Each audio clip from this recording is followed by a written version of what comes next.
नमस्कार। देश की बात में मैं कादम्बिनी शर्मा हूं आपके साथ और सबसे पहले बात करते हैं हम पश्चिम बंगाल की, जहां पर कोलकाता के विक्टोरिया मेमोरियल पर नेताजी की 125वीं जयंती पर खास कार्यक्रम हुआ। इस कार्यक्रम में प्रधानमंत्री ने कहा कि आज ही के दिन भारत के आत्मगौरव का जन्म हुआ था। उन्होंने कहा कि नेताजी फौलादी इरादों वाले शख्स थे और आज ही के दिन गुलामी के अंधेरे में चेतना फूटी थी। प्रधानमंत्री ने कहा कि नेताजी के सशक्त भारत का सपना आज पूरा हो रहा है। एलएसी से एलओसी तक भारत के दम को पूरी दुनिया देख रही है। प्रधानमंत्री ने हावड़ा कालका मेल का नाम भी नेताजी एक्सप्रेस करने का ऐलान किया। साथ ही उन्होंने कहा कि 23 जनवरी को देश में पराक्रम दिवस मनाया जाएगा। युद्ध में हम में से कौन कौन जीवित बचेंगे, परंतु मैं यह जानता हूं कि अंत में विजय इतना आत्मविश्वास। आज राफेल जैसे आधुनिक विमान भी भारत की सेना के पास है और तेजस जैसे अत्याधुनिक विमान भारत खुद भी बना रहा है। जब वो देखते हैं कि आज उनके देश की सेना इतनी ताकतवर है, उसे वैसे ही आधुनिक हथियार मिल रहे हैं जो वो चाहते थे, तो उन्हें कैसा लगता। नेताजी जिस स्वरूप में हमें देख रहे हैं, हमें आशीर्वाद दे रहे हैं, अपना स्नेह दे रहे हैं, जिस सशक्त भारत की उन्होंने कल्पना की थी, आज एलएसी से लेकर के एलओसी तक भारत का यही अवतार दुनिया देख रही है। जहां कहीं से भी भारत की संप्रभुता को चुनौती देने की कोशिश की गई, भारत आज मुंह तोड़ जवाब दे रहा है। 125 वर्ष पहले आज के ही दिन मां भारती की गोद में उस वीर सपूत ने जन्म लिया था, जिसने आजाद भारत के सपने को नई दिशा दी थी। आज के ही दिन गुलामी के अंधेरे में वो चेतना फूटी थी, जिसने दुनिया की सबसे बड़ी सत्ता के सामने खड़े होकर कहा था, मैं तुमसे आजादी मांगूंगा नहीं, आजादी छीन लूंगा।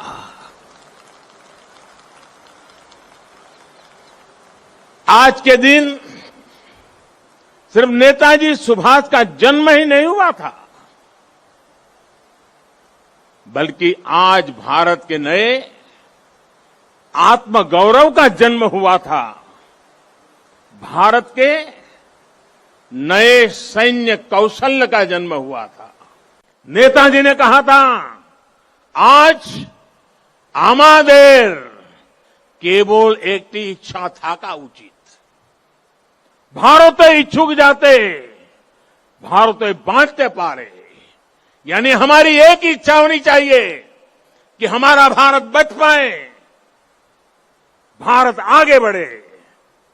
हमारा भी एक ही लक्ष्य है, अपना खून पसीना बहाकर देश के लिए जिए, अपने परिश्रम से, अपने इनोवेशन से देश को आत्मनिर्भर बनाए।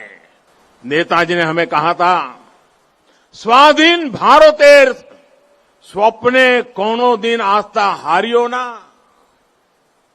বিশ্বে এমন কোনো শক্তি নেই যে ভারতকে পরাধীনানন্তর श्रृंखलाएं बेगे राखते समर्थ होवे। यानी आजाद भारत के सपने में कभी भरोसा मत खोइए। दुनिया में ऐसी कोई ताकत नहीं है जो भारत को बांध करके रख सके। वाकई दुनिया में ऐसी कोई ताकत नहीं है जो 130 करोड़ देशवासियों को अपने भारत को आत्मनिर्भर भारत बनाने से रोक सके। इससे पहले नेताजी की 125वीं जयंती पर हुए कार्यक्रम में ममता बनर्जी नाराज हो गईं। जब वो संबोधन के लिए मंच पर पहुंची तो जय श्री राम और मोदी मोदी के नारे लगाए गए, जिसके बाद उन्होंने भाषण देने से इनकार कर दिया और कहा कि आमंत्रित कर अपमान करना ठीक नहीं है। साथ ही उन्होंने कहा कि सरकारी कार्यक्रम में कुछ मर्यादा होनी चाहिए, ये किसी पार्टी का कार्यक्रम नहीं है। लेकिन आमंत्रण करके निमंत्रित करके उसको बेइज्जत करना ये आपको शोभा नहीं दे। এবারে পশ্চিমবঙ্গের মাননীয় মুখ্যমন্ত্রী শ্রীমতী মমতা ব্যানার্জিকে অনুরোধ জানাবো তার বক্তব্য রাখার জন্য। अब हम स्वागत करना चाहेंगे माननीय मुख्यमंत्री ममता बनर्जी का मंच पर।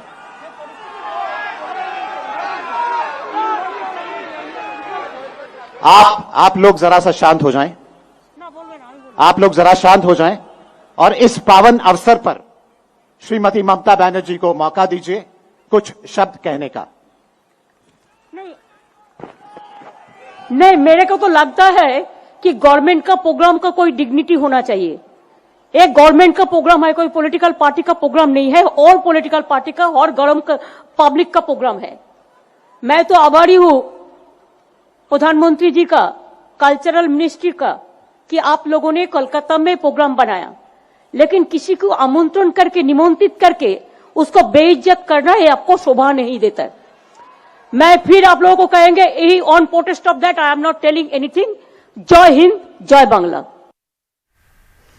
और इससे पहले नेताजी सुभाष चंद्र बोस की जयंती पर जैसा आपने सुना किस तरह से ममता बनर्जी जो है वो नाराज हो गई, और ममता बनर्जी ने इसके पहले मार्च भी निकाला था। कोलकाता में श्याम बाजार से रोड तक निकाले गए इस मार्च में बड़ी संख्या में कार्यकर्ता शामिल हुए। ममता ने रैली करते हुए केंद्र सरकार पर निशाना साधा। उन्होंने कहा कि नेताजी के जन्मदिन पर राष्ट्रीय अवकाश नहीं घोषित करने का विरोध करती हूं। उन्होंने सवाल उठाया कि आप संसद की नई इमारत बना रहे हैं, प्लेन खरीद रहे हैं, लेकिन नेताजी के नाम पर कोई मेमोरियल क्यों नहीं है। उन्होंने सवाल उठाया कि पराक्रम दिवस का मतलब क्या है। हिंदू, गुजरात, मराठा, द्राविड़, उत्कल, बंग। आज की सारा दिन प्रोग्राम আছে। নেতাজি সুভাষচন্দ্র বোসকে জানতে হবে। আমরা অনেকে ভুলে যাই, ছুটির দিন হিসেবে কাটাই। ছুটির দিন হিসেবে আমরা নিশ্চয়ই কাটাবো। কেন্দ্রীয় সরকার কিন্তু আজ পর্যন্ত ছুটির দিন ডিক্লেয়ার করেনি। আমাদের দুঃখ আছে। আমি এটাকে পরিষ্কারভাবে প্রতিবাদ জানিয়ে বলছি, নেতাজি সুভাষচন্দ্র বোসের জন্মদিনে জাতীয় ছুটির দিবস ঘোষণা করতেই হবে। और सीधा रुख करते हैं हमारे सहयोगी सौरभ गुप्ता का। सौरभ, जिस तरह से हमने देखा ममता बनर्जी काफी नाराज हो गई, भले ही दोनों पहले एक मंच पर रहे हों पीएम और ममता बनर्जी, लेकिन जो बिटरनेस है, जो कड़वाहट है, वो साफ नजर आई। देखिए, ममता बनर्जी जब गुस्सा हो गई, वो उसका कारण ये है कि जब वो खड़े हुए बात करने के लिए स्टेज से, तब जो स्टेज के सामने कुछ लोग थे उन्होंने जय श्री राम का नारा लगाने शुरू कर दिया। अब ये सरकारी इवेंट है, यहाँ को ये पॉलिटिकल इवेंट तो जरूर नहीं था, ये नेताजी के जन्मदिन पे है। तो ममता बनर्जी का कहना था कि आपने हमें इनवाइट किया है, हमें आए हैं, लेकिन हमें इंसल्ट करने का क्या मतलब है। जब वो बोलने लगे, जब वो बोलना शुरू कर रहे थे, तब ये स्लोगन्स उठे। और ये ममता बनर्जी का, उन्होंने कहा कि मैं प्रधानमंत्री का आभारी हूं कि उन्होंने मुझे यहां पे बुलाया है, और फिर उन्होंने अपना बात वहीं पे खत्म कर दी। तो ये हुआ था। और इसके पहले भी एक इंसिडेंट है, वो पॉलिटिकल है, कि जब वो कहीं पे जा रही थी ममता बनर्जी, तब भी बीजेपी के कुछ लोगों ने जय श्री राम का नारा लगाया था। लेकिन फर्क इसमें यह है कि वो कोई रास्ते पे कोई कहां पे जा रही थी, और ये एक गवर्नमेंट इवेंट है जहां पे प्रधानमंत्री खुद मौजूद है और राज्य के मुख्यमंत्री भी है। तो इस तरीके का स्लोगन, जो नारेबाजी है, वहां पे करना शायद बहुत लोगों का मानना है कि अप्रोप्रिएट नहीं है, ठीक नहीं है। तो इसलिए इस बात को लेकर ममता बनर्जी ने अपनी गुस्सा व्यक्त की, और उन्होंने बताया कि उन्होंने आगे अपनी बात खत्म कर दी। वही आगे उनकी जो बात थी उन्होंने रखी नहीं उस स्टेज पे। और पूरे दिन जो हमने देखे वो भी काफी राजनीतिक स्तर पे रोमांचक है, क्योंकि अलग अलग इवेंट दोनों मुख्यमंत्री का और मुख्यमंत्री की और प्रधानमंत्री का। मुख्यमंत्री ने सुबह एक रोड शो किए 6 किलोमीटर की, एक नेताजी स्टैचू से दूसरी नेताजी स्टैचू तक, और उसके पहले उन्होंने नेताजी भवन, जो नेताजी रिसर्च ब्यूरो है, वहां पे गए। फिर ऐसा हमें बताया गया कि लास्ट मिनट पे पीएम के शेड्यूल पे नेताजी भवन का प्रोग्राम ऐड किया गया। पीएमओ का कहना है ये कल हुआ है, नेताजी भवन का जो लोग हैं, एडमिनिस्ट्रेशन है, उनका कहना है ये आज हुआ है ऐड। लेकिन इसके बाद भी प्रधानमंत्री वहां पे गई और फिर ये इवेंट जो था विक्टोरिया में ये शुरू हुआ, जिसमें ये आपने देखा जी ये नारेबाजी के कारण जो ममता बनर्जी गुस्सा हो गई। लेकिन कॉम्पिटिटिवनेस जो है, कंपटीशन नेताजी का लेगेसी को लेके दोनों राजनीतिक दल के बीच में है। लेकिन शायद ये स्लोगन जो आजकल एक राजनीतिक स्लोगन भी बन गया है, जहां पे बीजेपी के रैलीज होता है जय श्री राम का नारा लगते हैं, और ये नारा एक गवर्नमेंट इवेंट पे नेताजी के जन्मदिन पर ये नारा देना शायद बहुत लोगों को लगता है ठीक नहीं है, ये सही जगह नहीं है इस नारे के लिए। नेताजी का जो नारा है वो नारा था वो था जय हिंद। तो ये शायद इसी बात को लेकर ममता बनर्जी को भी गुस्सा आ गया। उन्होंने कहा कि हमें इंसल्ट करने का क्या मतलब है, हम यहाँ पे अपने लेकिन आपने जो बता रही थी जो करवाहट है दोनों दलों के बीच में वो आज भी सबको दिखाई दी। जी, बहुत शुक्रिया आपका सौरभ इस पूरी जानकारी के लिए। तो सौरभ बता रहे थे कि किस तरह से वहां पर मामला चला, क्योंकि जब ममता बनर्जी उठी बोलने के लिए उस वक्त इस तरह के नारे लगे और मोदी मोदी के नारे लगे, और उन्होंने कहा कि ये सरकारी कार्यक्रम है, इस तरह से बुलाकर बेइज्जती करना सही नहीं है। पार्टी का कार्यक्रम होता तो कोई और बात होती, लेकिन सरकारी कार्यक्रम था, उसकी अपनी गरिमा होती है। और ये बोलकर ममता बनर्जी चली गई। हालांकि पीएम ने वहां पर भाषण दिया और नेताजी को याद किया।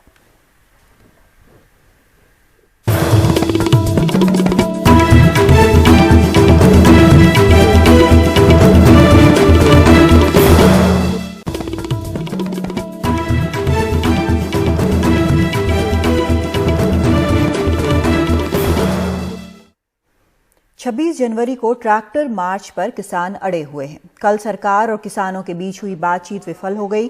11वें दौर की बातचीत के बाद भी कोई हल नहीं निकला। सरकार ने कहा कि उन्होंने जो 1.5 साल तक कानूनों के अमल पर रोक की बात कही है, उससे ज्यादा वो और कुछ नहीं कर सकती। किसानों ने कहा है कि तीनों कृषि कानूनों को रद्द करने से कम उन्हें मंजूर नहीं है, लिहाजा गतिरोध बढ़ गया है। किसान 26 जनवरी को दिल्ली में ट्रैक्टर मार्च निकालना चाहते हैं। अभी तक पुलिस ने इसकी मंजूरी नहीं दी है। आज फिर पुलिस अधिकारियों और किसानों के बीच बातचीत हुई, जो 4 घंटे से ज्यादा चली।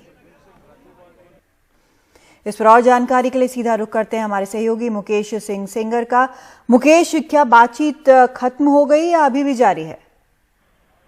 देखिए, किसानों और दिल्ली पुलिस के बीच में दोपहर 1 बजे से बातचीत चल रही है और पुलिस बार बार ये कोशिश कर रही है कि जो किसान हैं वो 26 जनवरी को दिल्ली के बाहर ट्रैक्टर मार्च निकालें, लेकिन शायद किसानों की बातचीत अभी बन नहीं पाई है।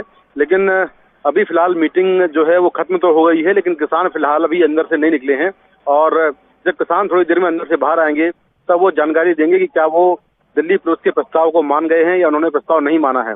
तो अभी किसान अंदर ही हैं। एक रिजॉर्ट है यहाँ पर सिंगू बॉर्डर के पास, यहीं पर मीटिंग हो रही है। तो कुछ देर में किसान जब बाहर आएंगे तब ये साफ होगा कि क्या वो दिल्ली पुलिस का जो प्रस्ताव है वो मानते हैं या नहीं मानते हैं।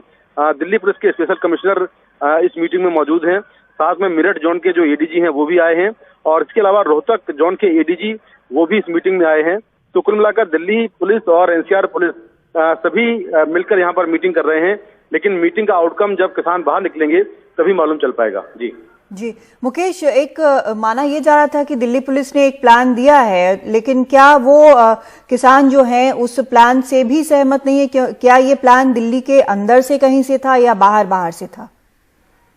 देखिए, जो प्लान दिया गया है वो सारे जो रोड हैं वो सब रोड दिल्ली के बाहर के रोड हैं, क्योंकि दिल्ली पुलिस चाहती है कि किसान 26 जनवरी को दिल्ली के अंदर ना आए, क्योंकि सिक्योरिटी को लेकर बहुत सारी चिंताएं हैं। ये जानकारी मिली है कि 5 लाख किसान दिल्ली में आने वाले हैं और उसमें 1 लाख ट्रैक्टर होंगे। तो ऐसे में दिल्ली में कानून व्यवस्था की बड़ी समस्याएं खड़ी हो सकती हैं। खासतौर पर इस तरह के इनपुट मिल रहे हैं कि खालिस्तानी टेररिस्ट ग्रुप भी इसमें कोई गड़बड़ी कर सकते हैं। तो दिल्ली पुलिस बार बार ये कोशिश कर रही है कि जो रूट दिल्ली के बाहर के दिए जा रहे हैं किसान वहीं पर ट्रैक्टर मार्च निकालें, लेकिन क्या किसान दिल्ली पुलिस की बात को मान गए हैं या नहीं माने हैं, इसको लेकर अभी कोई जानकारी नहीं मिल पाई है। अभी किसान मीटिंग के अंदर ही मौजूद हैं। जी, बहुत शुक्रिया आपका मुकेश। आगे आपसे और जानकारी लेंगे कि आखिर हुआ क्या, इस बैठक में क्या बात निकल कर आई। लेकिन आपको ये भी बता दें कि कल रात एक प्रेस कॉन्फ्रेंस कर किसान नेताओं ने एक संदिग्ध शूटर को पकड़ने का दावा किया था, जो आंदोलन के दौरान हिंसा फैलाने की साजिश कर रहा था। इस दौरान एक संदिग्ध चेहरा छुपाकर मीडिया के के सामने पेश किया गया था, जिसने कहा था कि उसे और उसके साथियों को गोली चलाने और माहौल बिगाड़ने के लिए कहा गया था। लेकिन अब इस संदिग्ध का एक और वीडियो सामने आया है, जिसमें वो कह रहा है कि उसे मारा पीटा गया और ये सब कहने को मजबूर किया गया। इस व्यक्ति का कहना है कि आंदोलन में शामिल कुछ नेताओं ने उसे कई बार पीटा और प्रेस कॉन्फ्रेंस के दौरान जो कुछ कहा वो सब कहने को मजबूर किया गया। इस संदिग्ध ने राय के एसएचओ प्रदीप पर हिंसा की योजना बनाने का आरोप लगाया था, लेकिन राय थाने में प्रदीप नाम का कोई व्यक्ति है ही नहीं।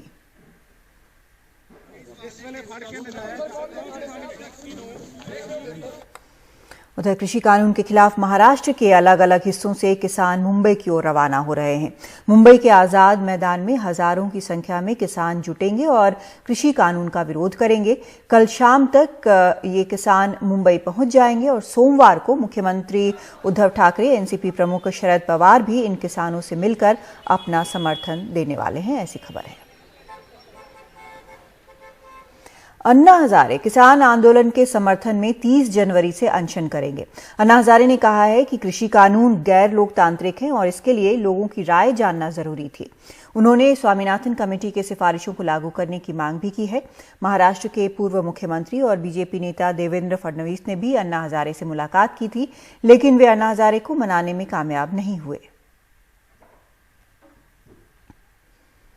मध्य प्रदेश के भोपाल में आज कांग्रेस कार्यकर्ताओं पर लाठीचार्ज किया गया। कांग्रेस कार्यकर्ता किसानों के समर्थन में कृषि कानूनों को वापस लेने की मांग को लेकर राजभवन का घेराव करने गए थे।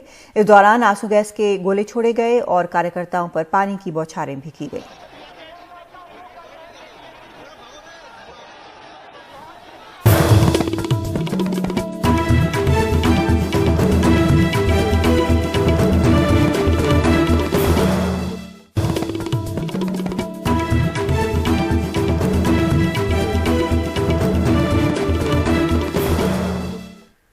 पुलिस और किसानों के बीच बातचीत के बाद अब किसान प्रेस कॉन्फ्रेंस कर रहे हैं। एक जो है इस आंदोलन की एक बड़ी जीत है कि वो अपने आप हटा के, लेकिन वो एक रूट जो है वो तय कर देंगे और उस रूट के ऊपर हम पूरी स्वतंत्र परेड उस दिन हम निकालेंगे। आधा मिनट, रजिंदर सिंह जी, दीप सिंह आ रहा, उसके बाद सवाल।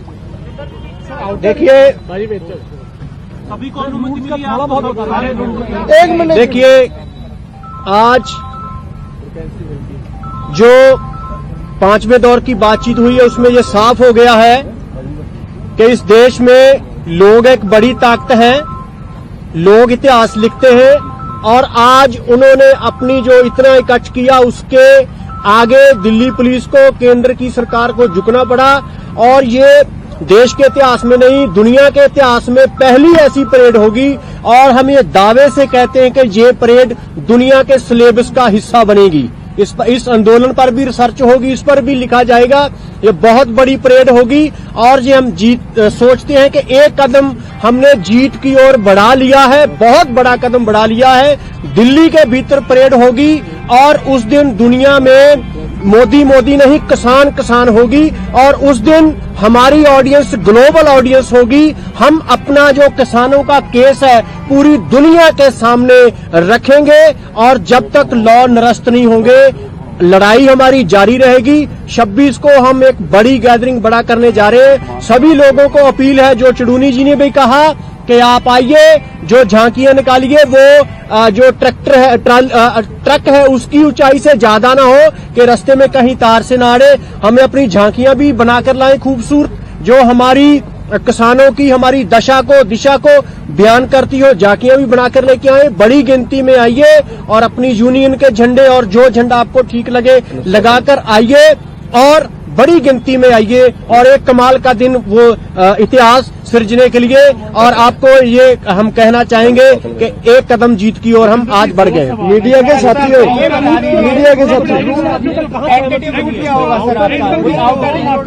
देखिए नहीं, टाइमिंग अभी कोई नहीं, रूट का बता दीजिएगा। रूट के बारे में बताते हैं, कोई कुछ नहीं, 5 जिन्ने ट्रैक्टर होंगे सारे दिल्ली से जाएंगे, कोई गिनती नहीं।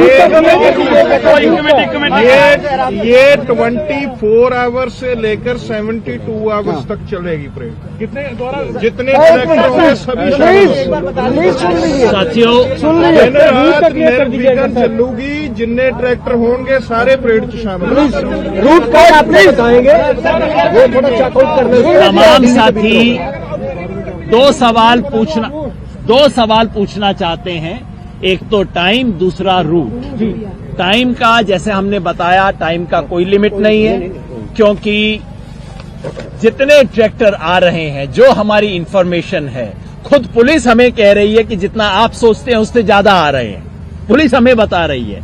तो ऐसे में कोई बार बार पहले पुलिस की तरफ से ये आ रहा था कि आप लिमिट कर दो, इतने ट्रैक्टर आएंगे, ऐसी कोई लिमिट मंजूर नहीं हुई है। जो ट्रैक्टर आएंगे सब इसमें पार्टिसिपेट करेंगे। रही रूट की बात, रूट में जहां जहां पे हमारे मोर्चे हैं, जितने भी मोर्चे हैं, सब आगे बढ़ेंगे, यानी कि सब बैरिकेड खुलेंगे, सब अपने आगे की सड़कों पे जाएंगे। उसके बाद लगभग 80% रूट डिसाइड हो चुका है। थोड़ा सा आज हमारे साथियों ने रात को रेकी करके कुछ माइनर पॉइंट्स को सेटल करना है, इसलिए आपको वो हम सारी सूचना कल शेयर करेंगे। वैसे भी सारी सब खबर आज मिल गई। इन्ना दस दो कि 60 किलोमीटर मंगया सी, कितना मिले? 60 किलोमीटर दा सी, अबाउट 100 किलोमीटर। हमें दिल्ली में परेड कम से कम 100 किलोमीटर, 100 से ज्यादा, 100 किलोमीटर से ज्यादा दिल्ली के अंदर चलेगी ये परेड, और अलग अलग पॉइंट्स से चलेगी। और वैसे भी सारी खबर आज आ गई, तो कल अपने पास कहने को क्या रहेगा? कल आएगी। हर जगह पे जहां से परेड चलेगी एग्जैक्टली उसी पॉइंट पे आएगी। कोई दिल्ली में नहीं बैठेगा, कोई ऐसी योजना नहीं है। हमें लंबा, शांतिपूर्ण, ऐतिहासिक संघर्ष करना है, दिखाएंगे। 2 दिन का 2 दिन 2 रात। आउटर रिंग रोड रहेगी ना सर? आउटर रिंग रोड का क्लियर मैंने आपको बताया है, कोई एक सिंगल रूट नहीं है। ये सारी की सारी परेड किसी एक सिंगल रूट पे नहीं चल सकती।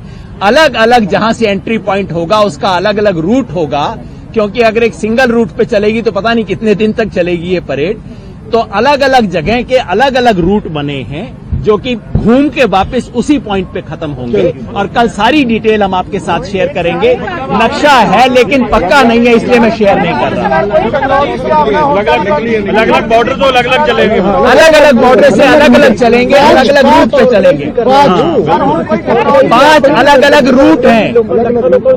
ये सिंघू बॉर्डर का अलग रूट है, टिकरी बॉर्डर का अलग रूट है, गाजीपुर बॉर्डर का अलग रूट है, शाहजहांपुर का अलग रूट है, पलवल का अलग रूट है।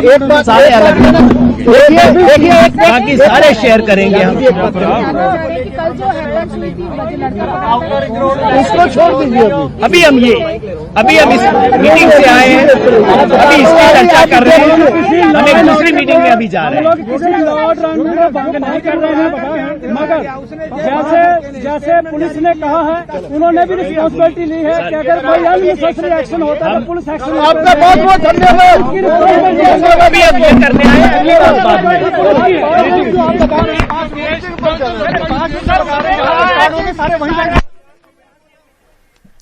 तो आप किसानों का प्रेस कॉन्फ्रेंस देख रहे थे। दिल्ली पुलिस और बाकी पुलिस वालों से बातचीत के बाद वो कह रहे हैं कि परेड होगी, इसकी इजाजत मिली है। 80% जो रूट है वो तय हो चुका है। 5 अलग अलग रूट तय किए गए हैं। दिल्ली में किसान नहीं बैठेंगे, कहीं भी ऐसी कोई योजना नहीं है। जहां से चलेंगे, जो ट्रैक्टर आएंगे सबको आने दिया जाएगा और वापस उसी जगह पर पहुंच जाएंगे जहां से वो चले थे। एक ब्रेक लेते हैं, लौटते हैं।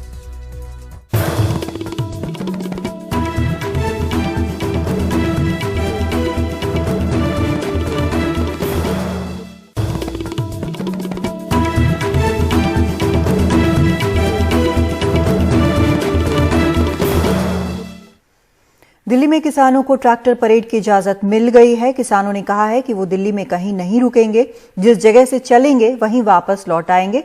5 रूट बनाए गए हैं। रिपब्लिक डे पे, गणतंत्र दिवस पे किसान गणतंत्र परेड आयोजित करेंगे। हमने घोषणा की थी कि देश भर से किसान अपने ट्रैक्टर लेके दिल्ली आएंगे। हमने घोषणा की थी कि अब हम बैरिकेड पे नहीं रुकेंगे, हम दिल्ली के अंदर आएंगे। आज मैं आपके सामने बताना चाह रहा हूं कि 5 राउंड बात के बाद ये सारी बातें कबूल हो गई हैं। 26 तारीख को गणतंत्र दिवस पे गण की प्रतिष्ठा बनाने के लिए, क्योंकि तंत्र था जो गण के ऊपर बैठ गया था, गण की प्रतिष्ठा को बनाने के लिए किसान गणतंत्र दिवस परेड करेगा इस देश में पहली बार।